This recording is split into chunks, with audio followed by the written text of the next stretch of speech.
Hello and welcome back to my YouTube channel Genius Academy Kolkata. आज आवाज़ थोड़ी सी बैठी हुई है, लेकिन फिर भी एक नया स्कीम आया तो जाहिर है कि आप लोगों को बताना इसके बारे में ज़रूरी है, तो इसीलिए ये वाला वीडियो आज बना रहे हैं।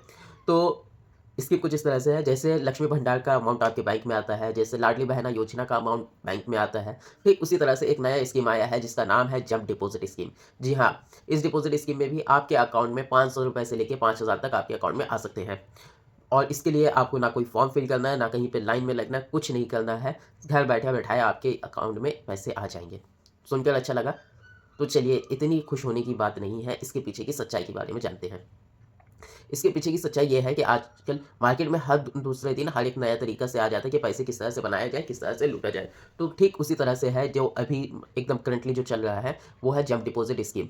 इसमें क्या होता है कि आपके अकाउंट में एक ट्रांज़ैक्शन आ जाता है 500 से लेके 5000 रुपए तक में, उसके बाद आपको एक कॉल भी आ सकता है या फिर कभी कॉल नहीं भी आएगा।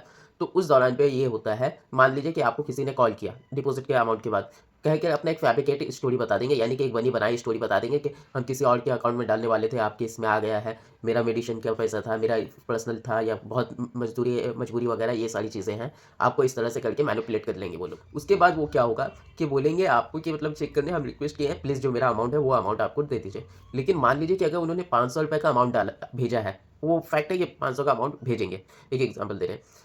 लेकिन जब वो रिक्वेस्ट डालेंगे कि हमको वापस कर दीजिए, तो वहाँ 500 नहीं होगा, वहाँ पे 5000 से 10,000 भी हो सकता है।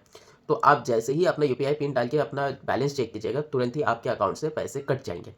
अब थोड़ा-सा मुझे यूजुअली यहाँ पे डाउट होता है, क्योंकि हम लोगों का जो यूपीआई मतलब अकाउंट ओपनिंग का जो रहता है और प्लस ट्रांज़ैक्शन जो रहता है, वो अलग-अलग पिन होता है। लेकिन अब रिस्क तो ले नहीं सकते हैं पैसा लगा के, तो इस वजह से मान के ये चलिए कि जैसे ही आपने यूपीआई पिन डाला अकाउंट ओपन होने के लिए या एम पिन डाला, जैसे ही आपने एम पिन डाला, आप मान लीजिए कि आपका पैसा वहाँ पे चला गया, उसके अकाउंट में।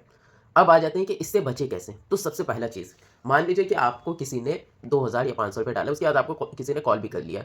तो कॉल किया, बात सुन लीजिए, ओके फाइन। तुरंत ही अकाउंट का बैलेंस चेक मत कीजिए, अकाउंट ओपन ही ना कीजिए। क्योंकि जो यूपीआई पिन वगैरह रहता है, वो यूजुअली उसका जो रिक्वेस्ट रहता है, वो 15 मिनट से लेके 30 मिनट तक में ओवर हो जाता है। यानी कि मान के चलिए आपको आधा घंटा तक उस ऐप को यूज़ नहीं करना है। दूसरा, मान लीजिए अब मेरे पास इतना पेशेंस नहीं है कि हम उतना देर तक इंतज़ार करें या फिर गलती से मतलब कहीं हो जाए। तो दूसरा जो आप ये कीजिएगा कि पहला दफ़ा जो पिन डालिएगा वहाँ पे वो रॉन्ग पिन होना चाहिए, क्योंकि आप अगर पहले ही में सीधा पिन डाल दिए तो वो अमाउंट आपका डिडक्ट हो गया। दूसरा, आप अगर क्या नाम है कर रहे हैं तो रॉन्ग पिन डालिए, जिसकी वजह से अगर उसने रिक्वेस्ट भी डाला होगा तो आपका वो डिक्लाइन हो जाएगा, उसमें नहीं।